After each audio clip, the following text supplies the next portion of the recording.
India versus south Africa 5 ম্যাচের টি-20 সিরিজের জন্য ভারতীয় দলের আজকে দল ঘোষণা আছে। ঠিক আছে, ভারতীয় দল আজকে ঘোষণা হয়ে যেতে পারে, কিন্তু সবথেকে বড় প্রশ্ন ছিল শুভমান গিলকে নিয়ে। শুভমান গিলের কি আপডেট আছে?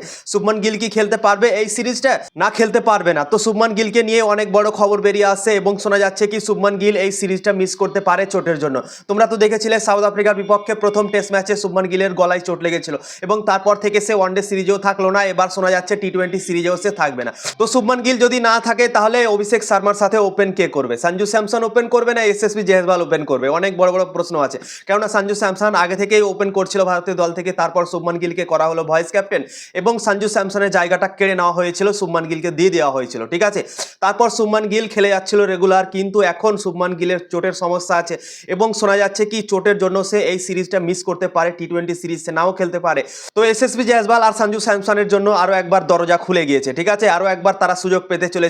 তো আমার মনে হয় অভিষেক শর্মার সাথে এসএসবি জয়সওয়ালকে ওপেন করানো উচিত, কেননা এরা দুজন দারুণ পারফরমেন্স করে, দারুণ ক্রিকেটার এবং তিনো ফরম্যাটের প্লেয়ার হচ্ছে এসএসবি জয়সওয়াল। এবং এসএসবি জয়সওয়াল কিন্তু সবার পছন্দের প্লেয়ার, কিন্তু তার সাথে নাইনসাফি করা হচ্ছিল, তাকে শুধু টেস্ট ক্রিকেটই খেলানো হচ্ছিল, টি-20 বা ওয়ানডে ক্রিকেটে সুযোগ দিচ্ছিল না। কিন্তু এসএসবি জয়সওয়ালের জন্য দরজা খুলেছে, ওয়ানডে ক্রিকেটে সে সুযোগ পেয়েছে, এবার টি-20তেও হয়তো সে সুযোগ পেতে পারে এবং শুভমান গিলের জায়গাটা সে পেতে পারে, চান্স আছে তার কাছে অনেক বড়। তো শুভমান গিলের চোটের জন্য এতদিন থেকে দল ঘোষণা হয়নি টি-20 সিরিজের জন্য। তোমরা তো দেখেছিলে ওয়ানডে সিরিজের জন্য ভারত দল ঘোষণা করেছিল 3 ম্যাচের এবং তখনই দল ঘোষণা হয়ে যাওয়ার কথা টি-20 সিরিজের জন্য।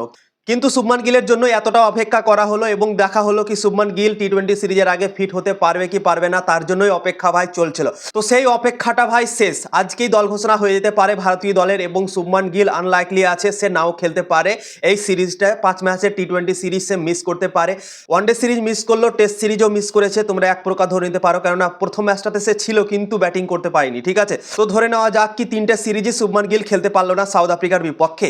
তো টি-20 সিরিজের জন্য শুভমান গিলের খবর বেরিয়ে আসছে কি সে না খেলতে পারে। তো তার জন্য দুটো প্লেয়ারের অপশন কিন্তু এখানে খুলে যাচ্ছে, একটা হচ্ছে সঞ্জু স্যামসন আর একটা হচ্ছে এসএসবি জয়সওয়াল।